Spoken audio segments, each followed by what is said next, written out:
I don't know what brands were big back then. I don't know, Coach purses. I don't know. Yeah, My wife likes those. Uh, I don't know, freaking Zima. I don't know what was big back then. Um, yeah. Well, I just found it interesting that but, that 60% would consider that just but because of well, the I higher think price weddings of weddings.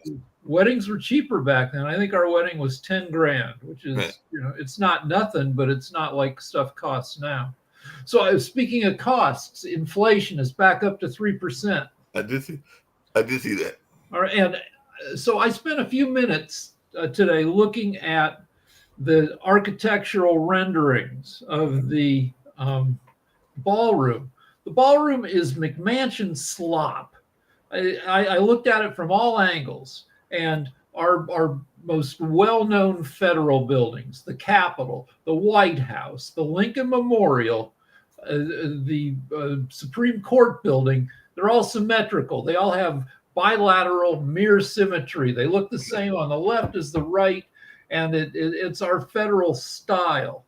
This frickin' ballroom doesn't have some symmetry on any side. It's slapped together by an architectural company, McCreary, Crary, that mostly does churches. And I looked at their church work. Their churches aren't symmetrical either. Um, and I they had opportunities, and maybe somebody will criticize and push them to make it less sloppy.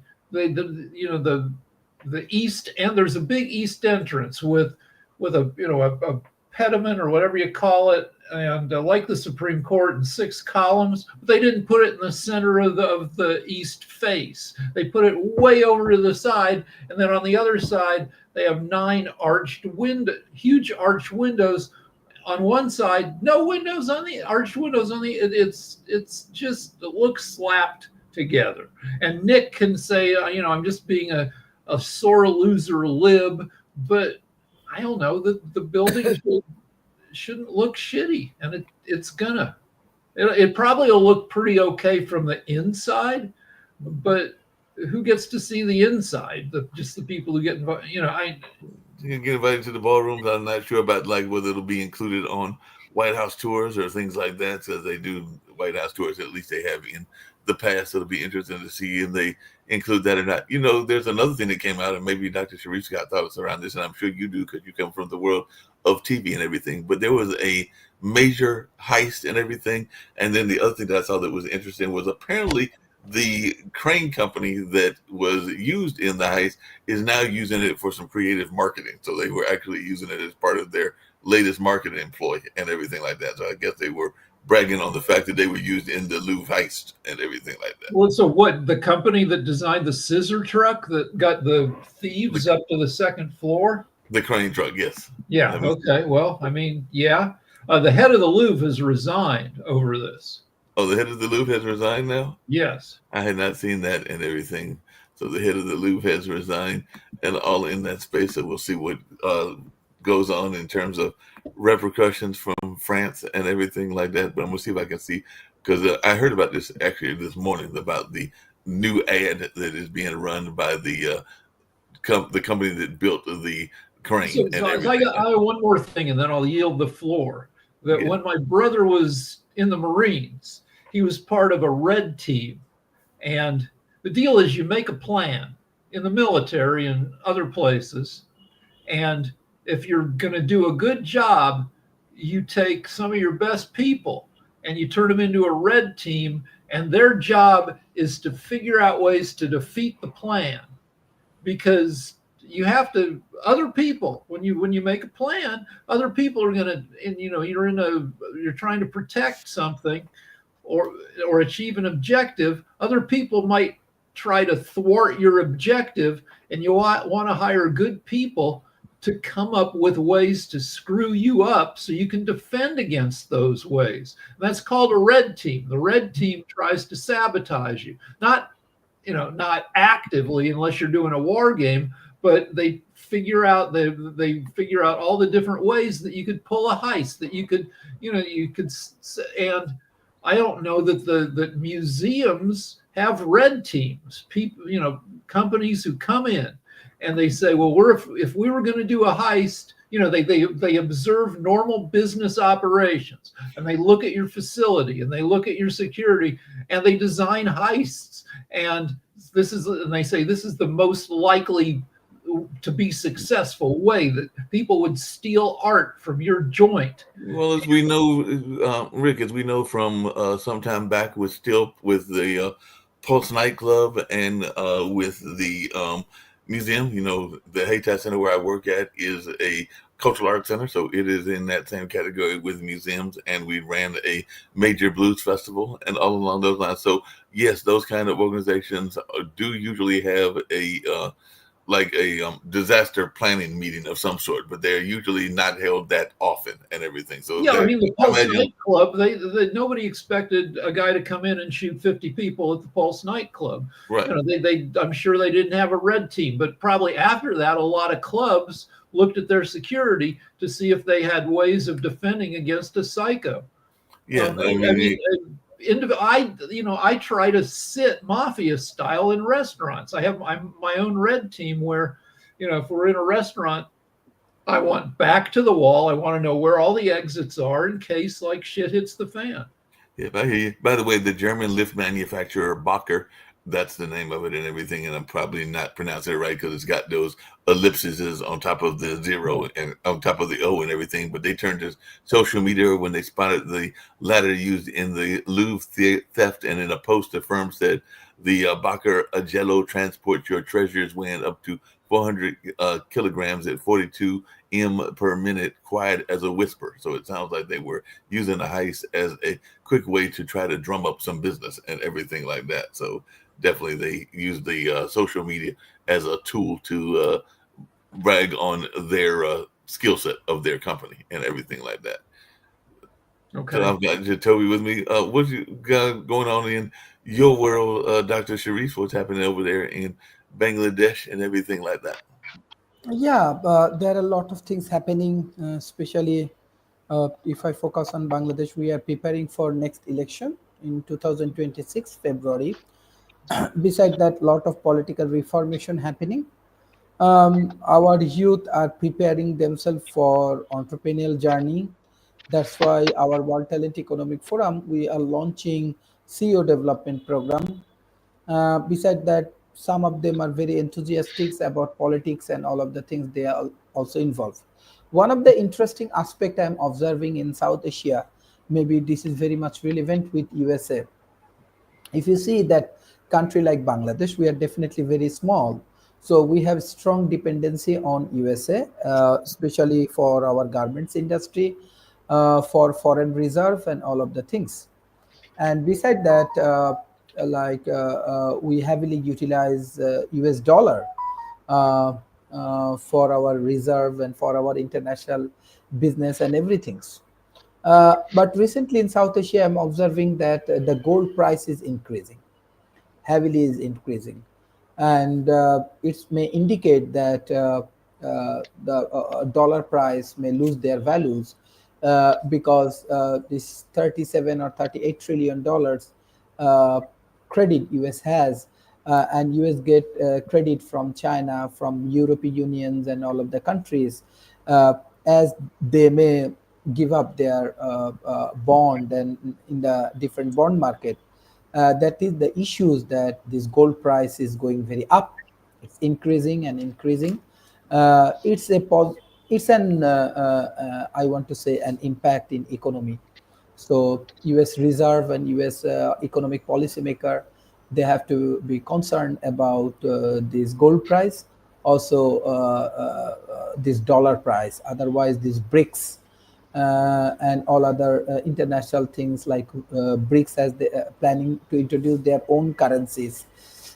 This Brazil, Russia, this China, and all of the countries, it may cause more dollar devaluations in that situation. So this is an indicator that that there is a chance that besides this shutdown, USA may face these dollar devaluations and all of the challenges. But Bangladesh is a very good friend for USA. So Bangladesh Central Bank also trying to manage this mechanism, but you cannot control all of the people. So people heavily buying gold and gold price is increasing. It may be one of the economic and political indicators in global arena, and it's alarming for USA. Yeah.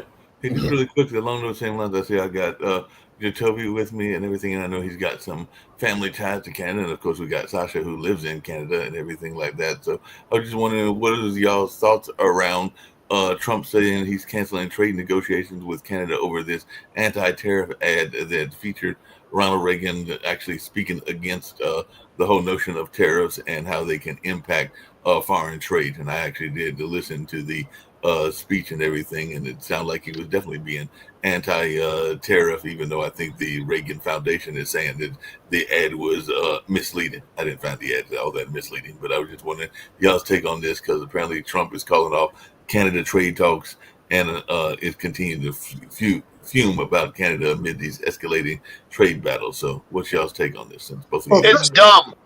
It's dumb. It's dumb. I mean, why are we even talking about a president getting mad at a TV commercial so he stops trade talks? Yeah. It's dumb. It's snowflake. It's thin-skinned. It's a complete embarrassment. Anybody who defends it is just as asinine as the idea of stopping trade talks over a TV commercial. Yeah.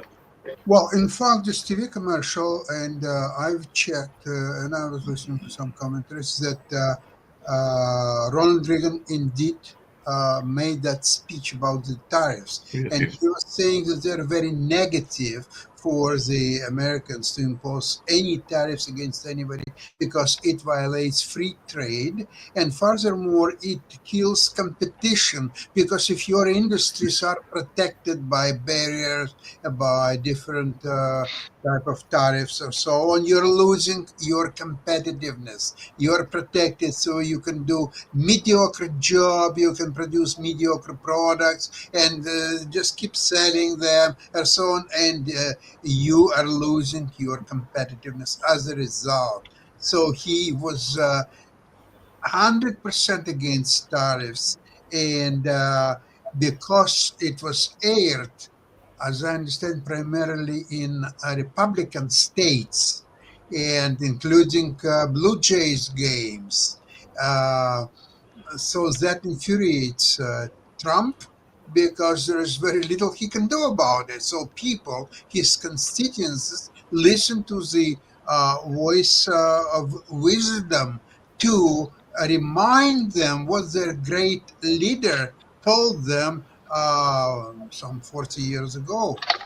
Yeah, speaking of the great leader and everything like that, I also heard something else that was very scary, and we've kind of alluded to it before, but I was surfing the web, and Rick, you might be interested in this, but Steve Bannon pretty much in an interview with Katie Couric said that the current president in office will still plan to be in office in 2028, and he basically dismissed the whole notion of the Constitution and what the Constitution means, and he said that they will let folks know when it gets closer, but if the American people want him to be the president in 2028, it will be the will of the American people, and that he should still remain president. And he Trump's approval is going to continue to slowly decline.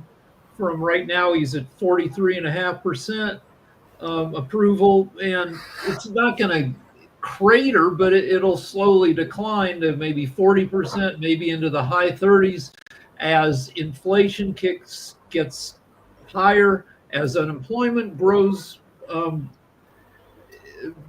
But we have constitutional protections, but we've seen that those you can bulldoze those the way you bulldoze the East Wing.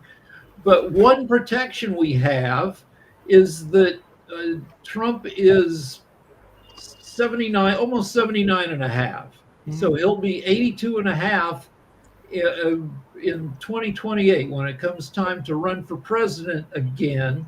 And he's, they can keep him going with pills and who knows what else.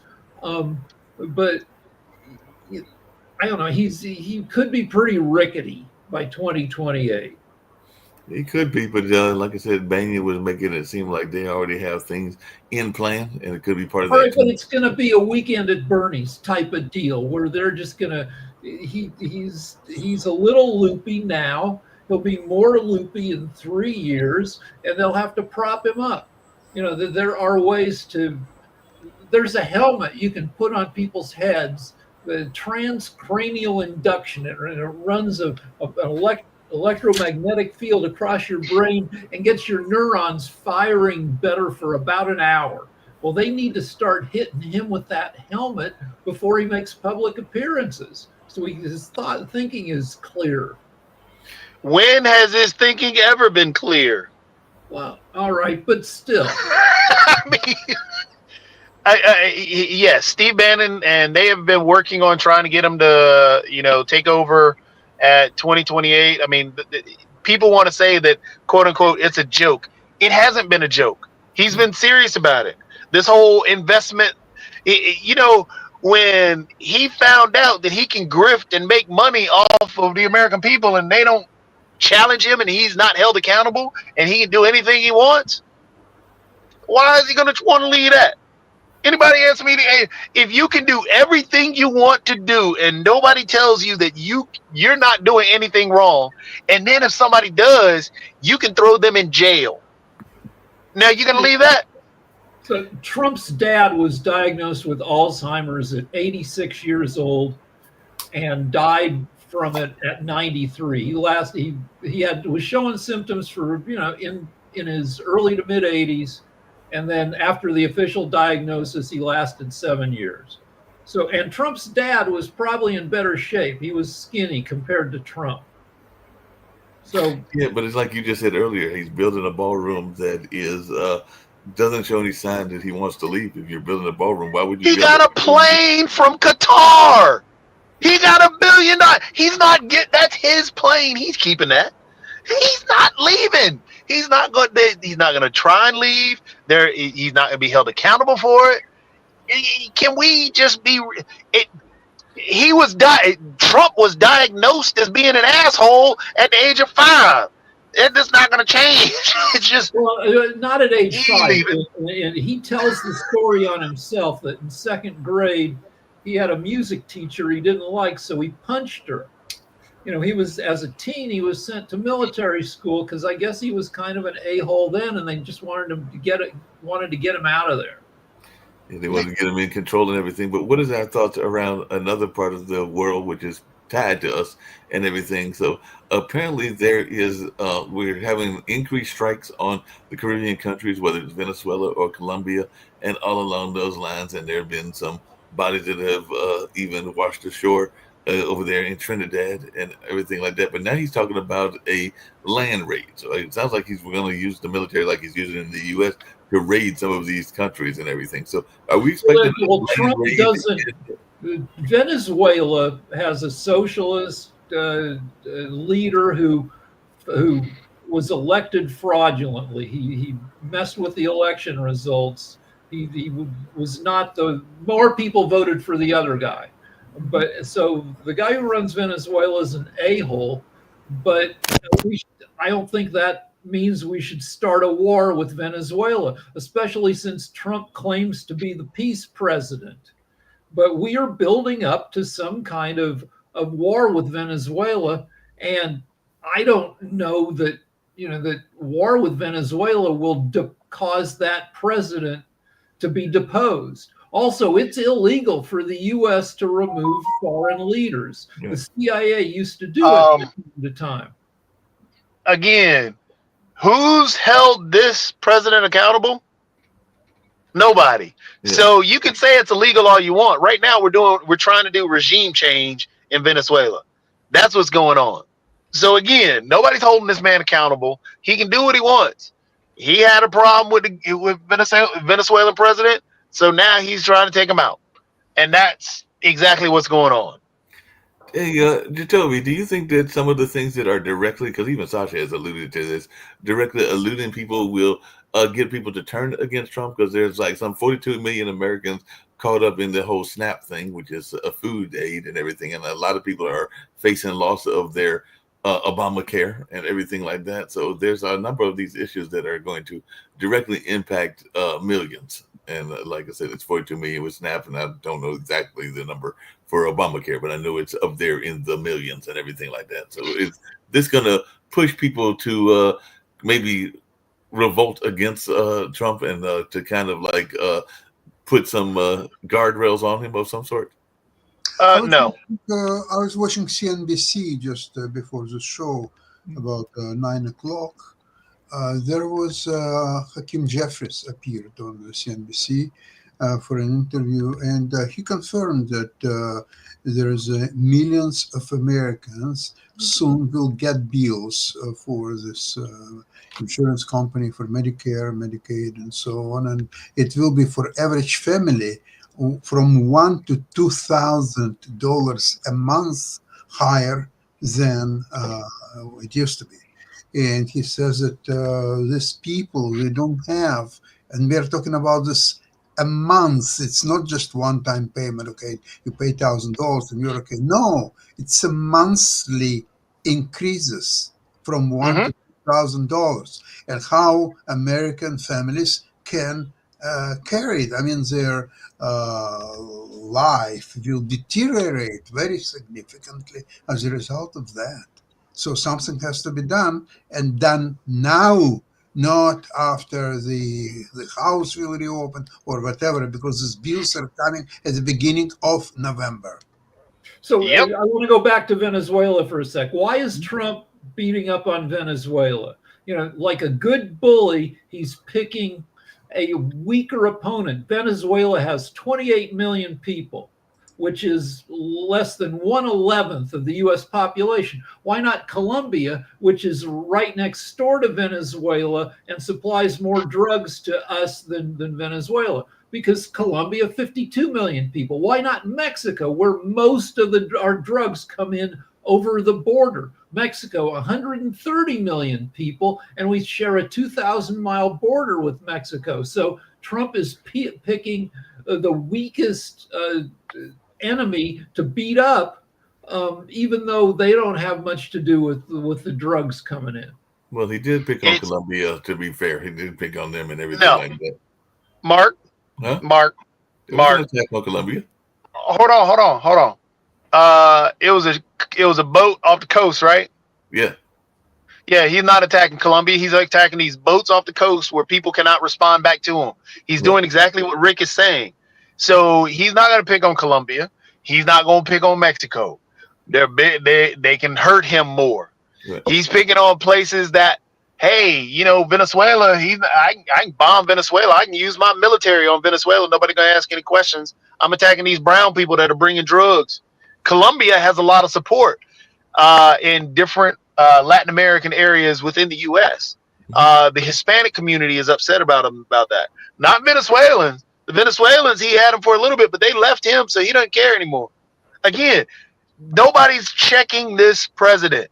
Why?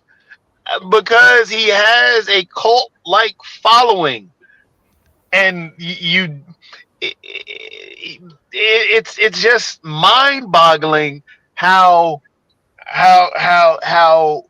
the world is seen different. And this is why, Dr. Shreve, I'm pointing you out. Dr. Shreve, I know you'll say that you appreciate Trump on one end. and because of what you see in Bangladesh, and you're talking about the trade and stuff like that. Well, that's how he gets you. Because he does this one little bitty thing, puts this one shiny object out, but yet robs everything. He just released a dude. He pardoned a guy in cryptocurrency. The Binance guy. Yeah. The Binance guy. Binance dude, why did he pardon him? It's because the Binance dude is where his cryptocurrency is, and he's making $5 billion off of him. That's why he pardoned him. It wasn't because, hey, look, he did a good thing for somebody, which is why when I talked to you, Dr. Shreve, he did a good thing for Bangladesh and opened this one thing up. Well, you know what? He's doing it for a particular reason where he's robbing you blind on the backside. So let's go back to drugs for a sec. So Venezuela, not on the map for drugs. Heroin, 90 to 94% of heroin that comes in the U.S. comes from Mexico. Most of the fentanyl from Mexico. 90% of the cocaine crosses the U.S.-Mexico border. Meth, the drug is overwhelmingly synthesized in Mexico. So, Venezuela is this little blip off to the side. Mexico is the powerhouse of illicit drugs in the U.S. Yeah, but Yep. Rick, to be fair about that and everything along those lines, how much of that is actually also controlled and implemented by folks within the United States as well? A ton. Most of the people caught not muling, but driving fentanyl over the border. That's where that's where most of the fentanyl comes through ports of entry, like Tijuana, San Diego, like El Paso, Juarez, and most of those people are American citizens. Well, I've always been of the opinion, and not everybody has to agree with me, that the war on drugs is a misnomer, because I don't know that we ever really want to have a war on drugs, because in some ways the U.S. is complicit, and some people might even argue that it is involved in some of the drug trade. Now, whether that's we create the demand. Americans wanting to use drugs, demand forces supply. Yeah, demand definitely forces supply. Well, Rick, just really quickly along those same lines of Trump and some of his enemies and everything, it seems like Newsom and Trump are getting ready to come to heads, because Newsom has basically said that if Trump goes ahead with one of his actions, that he will slap a lawsuit on him and all along those lines. So what is your thought? Who's going to enforce the lawsuit? Mike Johnson, the Speaker of the House, is currently being sued by the state of Arizona because Johnson will not. It's been a month and he hasn't sworn in an elected representative from the state of Arizona, because once she's elected, she will be the 218th signature on a petition to vote on releasing the Epstein files. And they're desperate. Part of the government shutdown is to avoid releasing the Epstein files, which must have some very damaging information about the president and a bunch of other rich people. Yeah, a bunch of rich people and everything like that. But they're saying that the DOJ, Department of Justice, which is also controlled by Trump, is telling California officials to back off apparent criminal conspiracy to arrest ICE agents, because some of these ICE agents have been going on the rampage and everything like ICE that. agents receive as little as 8 weeks training, and then they're set loose. And that's not it. When you go to the police academy, your training is the better part of a year, 10 months, and then you're a rookie cop, and you're assigned to a training officer for months and months until you prove yourself that you can, follow the rules of policing and be. There's none of that. I don't see any. There's nothing about, somebody who's gotten less than 2 months of training being assigned to a more experienced officer before they go out on the street and do their ICE shit. No, but even those that are trained are going on the rampage and doing crazy stuff, because you're talking about Mexico and everything like that. And a top border patrol official was accused of violating a judge's use of force order by throwing tear gas at a crowd in Chicago. So this is somebody that has actually been in the force for a while. It was a couple of weeks ago where ICE agents tear gassed Chicago cops. Mm-hmm. Yeah. So even cops with a lot of training screw up, at a fair rate. There's a story about inexperienced ICE officers shooting a family dog. The people said, you can come in and, see if you want to arrest us, but before you do, please let us lock up our dog, because our dog doesn't like strangers. So they're like, okay. And they put the dog in the bathroom. And then ICE comes in. They open the bathroom door. The dog comes out. They shoot the dog. That happens with cops, too. There are a bunch of stories of cops shooting dogs for stupid reasons. Yeah, but stupid reasons and everything like that. People with no training and no institutional culture of restraint are going to screw up at a higher rate. Oh yeah, they're definitely gonna do that and everything. How many of you? I haven't done enough travel, but I know that all of you folks have done travel recently and everything. Are feeling safe with your travel because even the U.S. Transportation Chief is saying that he doesn't want air traffic controllers driving for Uber because of the shutdowns. There's definitely a good possibility that there may be not enough air traffic controllers up there. There was already a staffing shortage. That's crazy shit. That air traffic controllers sometimes work 12-hour shifts. Mm-hmm. And you want somebody working another 4 hours on top of that and then trying to avoid planes, directing planes around each, just that's horrible.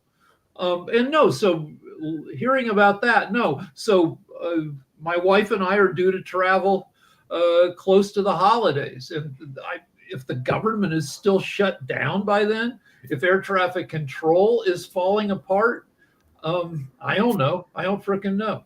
I would hope that the individual states, like we live in California, that would step up and provide funding to maintain air safety, even as the federal government fails. Yeah.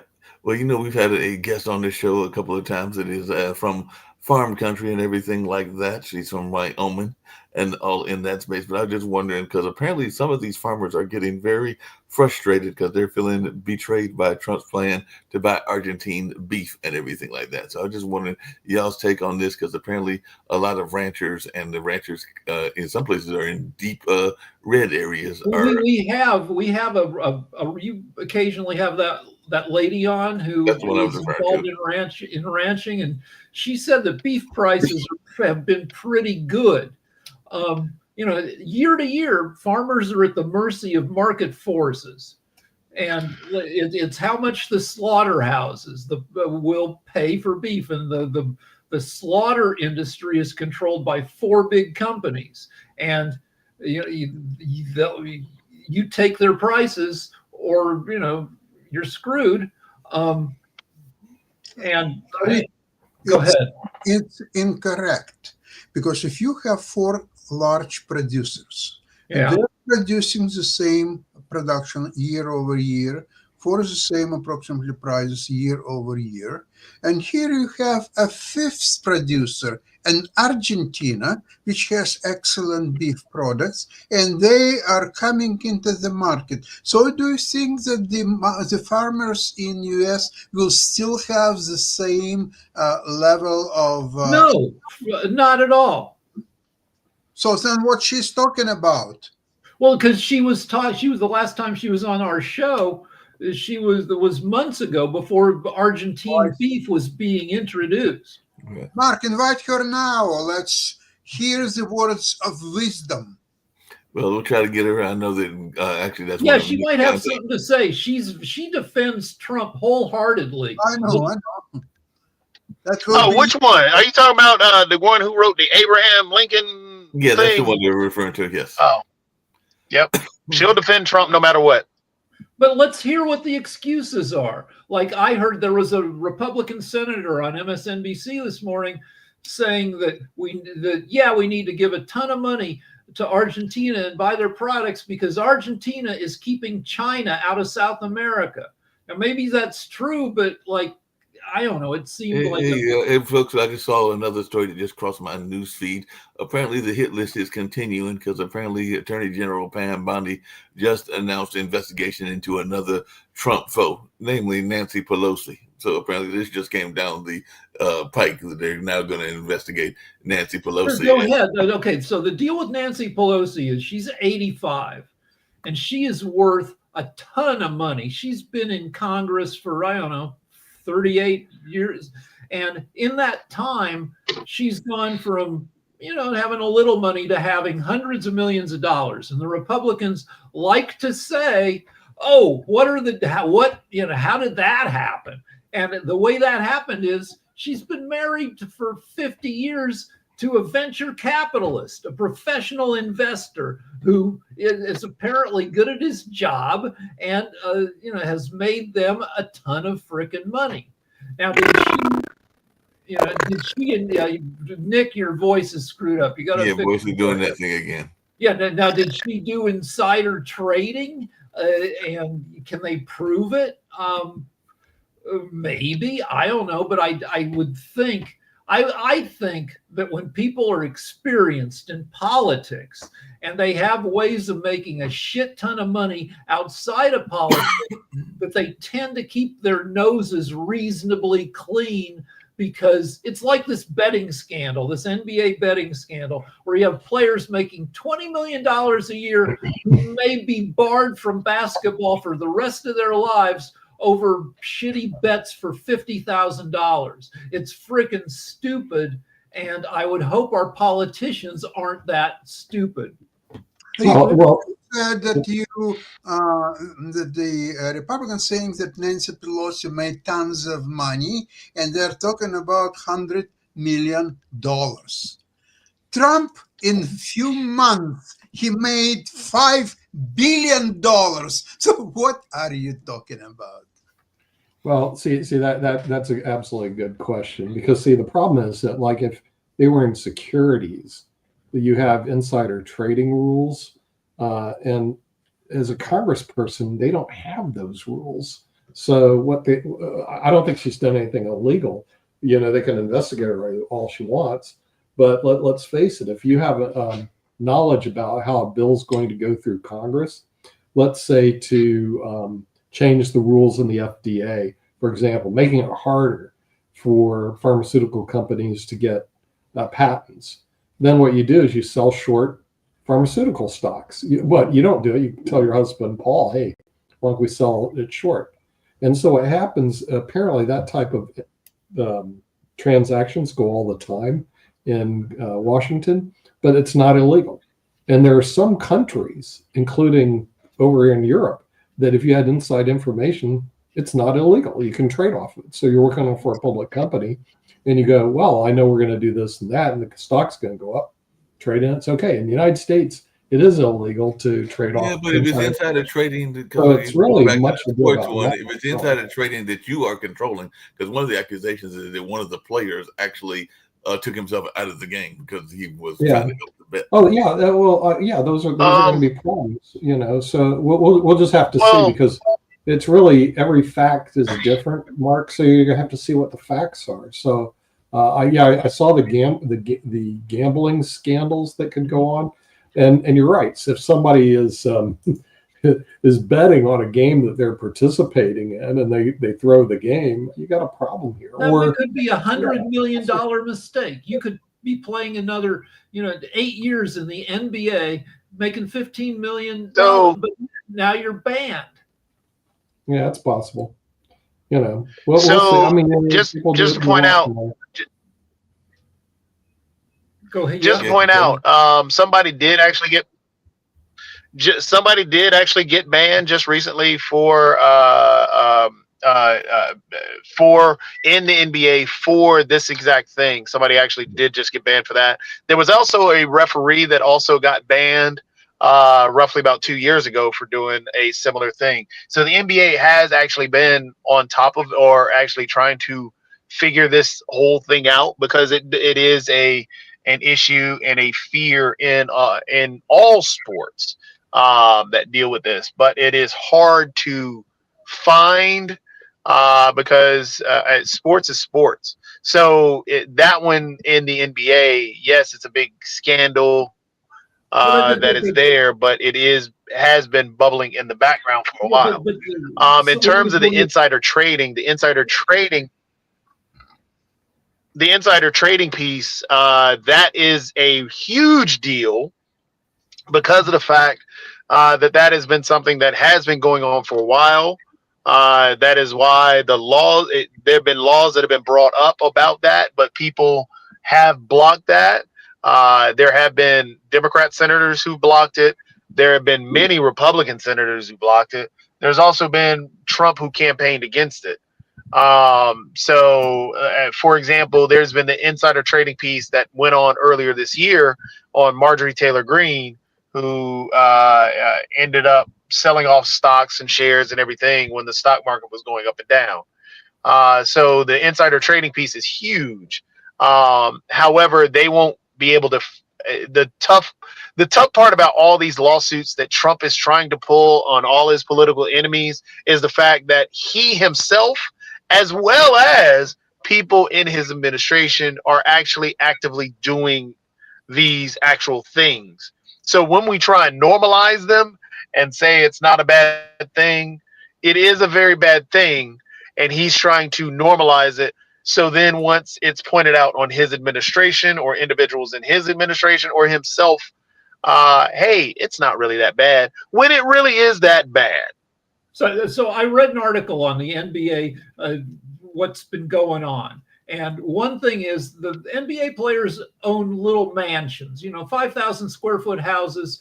And then little mafia operations are like, hey, let us set up a poker operation at your house. You can stop by, you can play in the games. We'll give you part of the rake, what we pull. And they rig the houses with all sorts of like hidden devices to read the cards. And yeah, people are getting, and it's stupid because for an NBA player to get involved, but they do, and it's dumb mafia stuff. And then I want to talk about Hunter Biden for a sec. So, for 5 years, they've been trying to pin Hunter Biden's bullshit on Joe Biden.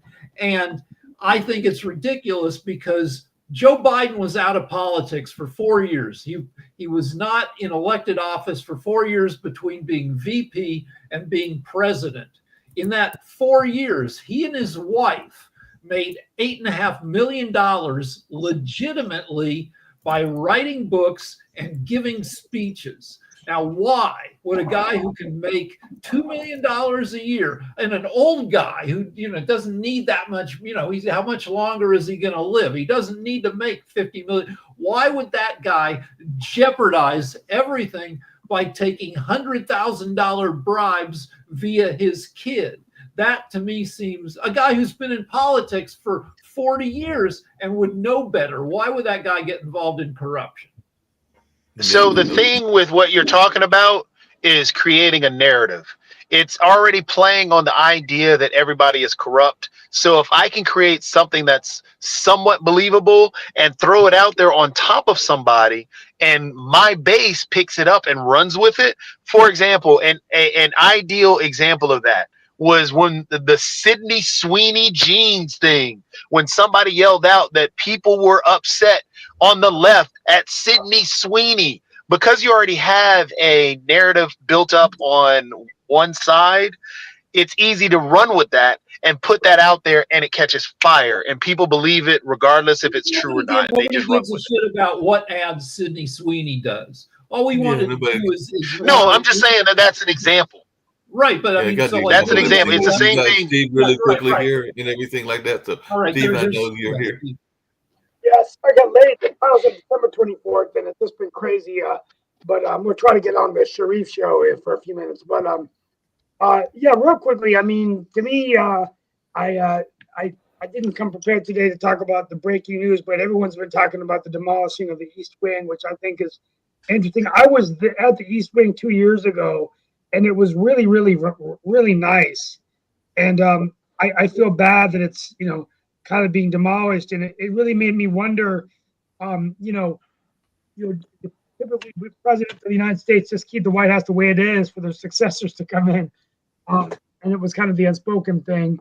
And so that's something that we could talk about next week, is why did we do that? And let me really quickly, Mark, just going through my my notes here.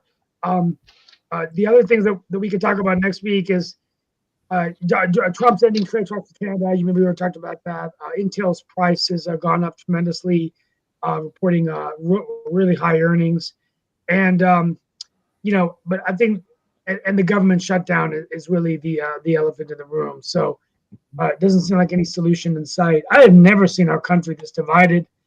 And I mean, hopefully we'll look back at the history books and we'll get through this patch. But I tell you, it's crazy times out there, and we're demolishing the White House. I mean, last time I saw the White House demolished was Independence Day, the movie, when the aliens came in and blew it up.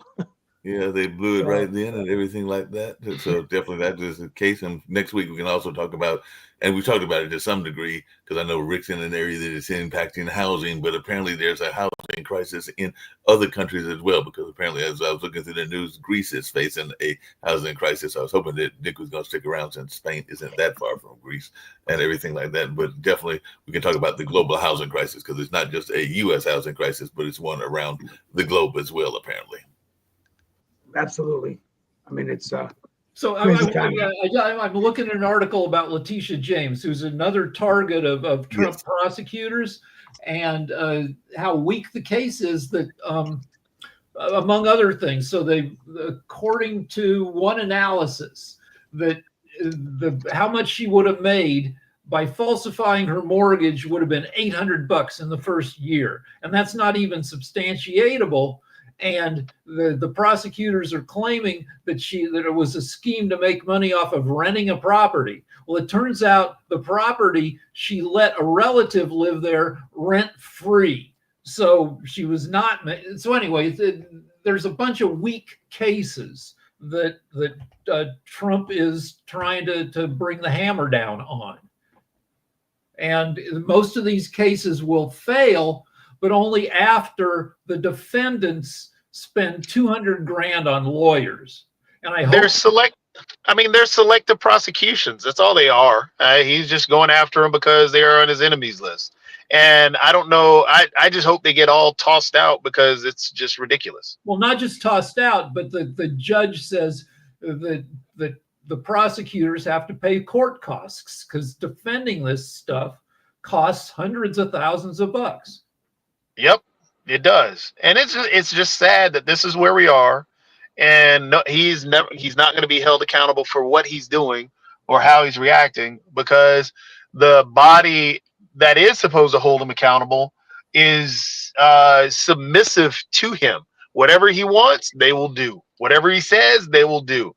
So this is why, again, this shutdown, when people keep trying to throw this on to the Democrats and so on and so forth, no, the shutdown right now is sitting squarely on Donald Trump.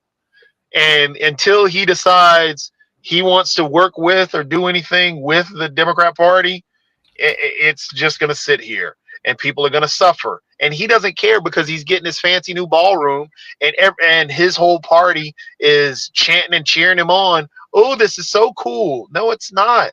It's a horrible situation. All right, so let me go back to Letitia James quickly. The grand jury in her case alleged that she saved $17,800 over a course of 5 years via getting lower interest rates via mortgage fraud. But then I looked up her salary, $210,000 a year. So a woman who makes more than $1 million in 5 years would jeopardize everything to commit mortgage fraud to save less than 20 grand? No, that's stupid. Yep. But they will push it and they will parrot it, because this is what Donald Trump says. And what's bad is that the MAGA people will sit there and parrot the same thing, because Donald Trump told them this, and because Donald Trump says it, it has to be true. And it's asinine. It's sad. I mean, there's so many descriptors that we can give, but this is where we are, and it's just not changing. You know, That's the division that wrap up and everything like that, and we'll have more of this conversation on All right. next week, and I'm sure we might even get some guests. Have a good weekend, everybody. Get All right, out you of too. here, and the Ukraine-Russia show is going on now, so it's definitely time to get on out of here.